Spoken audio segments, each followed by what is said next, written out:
Hello everyone, I'm Saurabh here, and today I'm going to talk to you about Failing Forward book by John Maxwell, Chapter 9.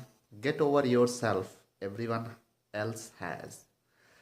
Very relevant topic about if we are self-consumed, about the things that is happening around with us and how we get over it to make bigger impact.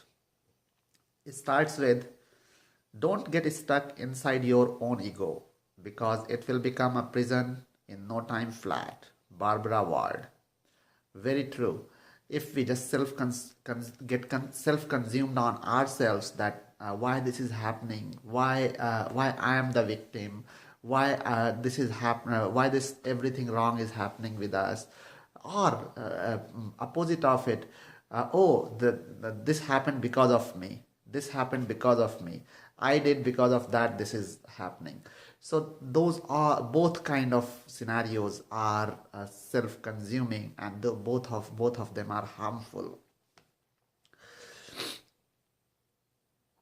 People who desire to fail forward must turn their attention away from themselves and towards helping others. You could call that process getting over yourself. A few years ago, I saw a wonderful movie called Mr. Holland's Opus that beautifully illustrates the whole process. In this story, this is the teacher who was a optional teacher, and how he put the impact, how his art and his overall effort put the impact on that overall class.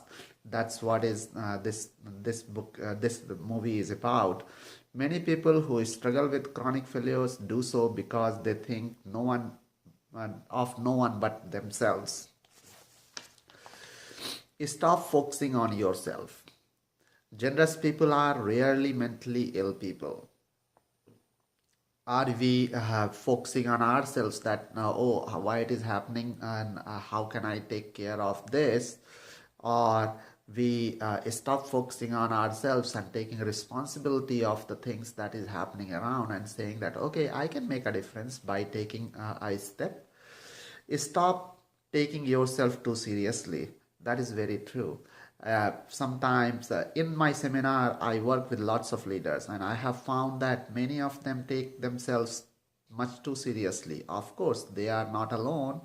I meet people in every walk of life who have too much doom and gloom in their attitudes. They need to lighten up. No matter how serious your work is, that is no reason to take yourself seriously.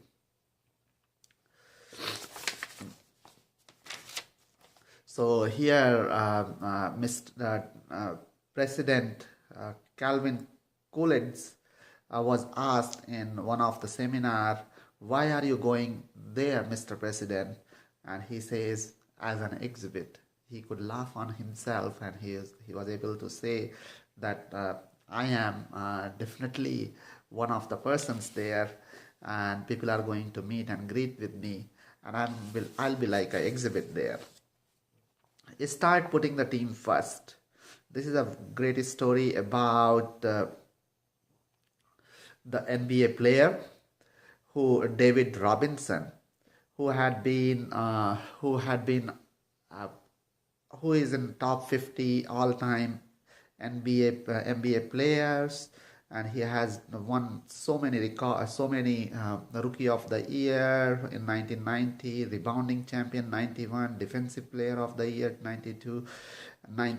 So likewise, every year he got one award after another, and then in 99, but he never won the NBA championship. In 1999, he won that, and because he put the team first.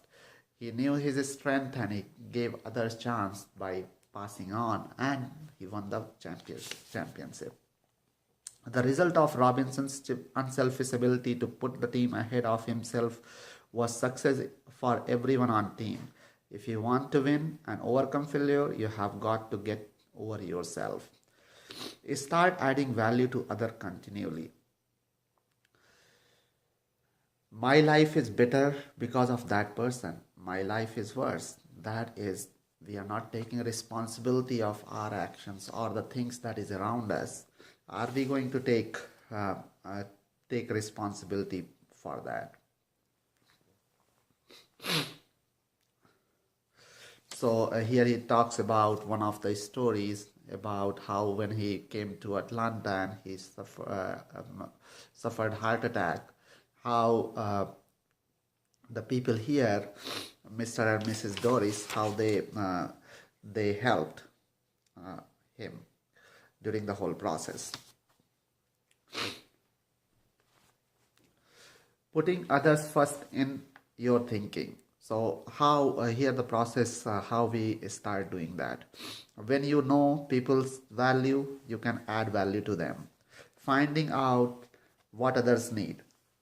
Meeting that need with excellence and generosity. Behind every great man.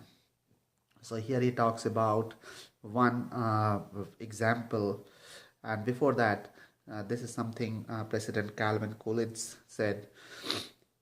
No enterprise can exist for itself alone. It ministers to some great needs. It performs some great services, not for itself, but for others. Or failing therein, it ceases to be profitable and ceases to exist. That is very true. If any organization that exists or any enterprise that exists, if it does not serve people and stop serving and start glorifying in its presence, and there are multiple examples of it in history. So, influencing the influencer. So here it's a story about Suzanne, who was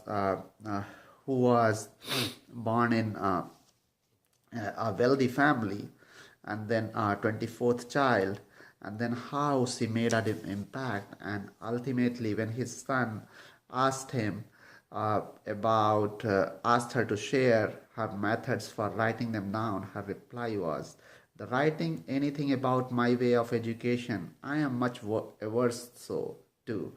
It cannot, I think, be of service to anyone to know how I, who have lived such a retired life for so many years, used to employ my time and care in bringing up my children. No one can, without renouncing the word in the most literal sense, observing my method, and there are few, if any, that would entirely devote above 20 years of prime of life in hope to save the souls of their children, which they think may be saved without so much ado, for that was my principal intention." And her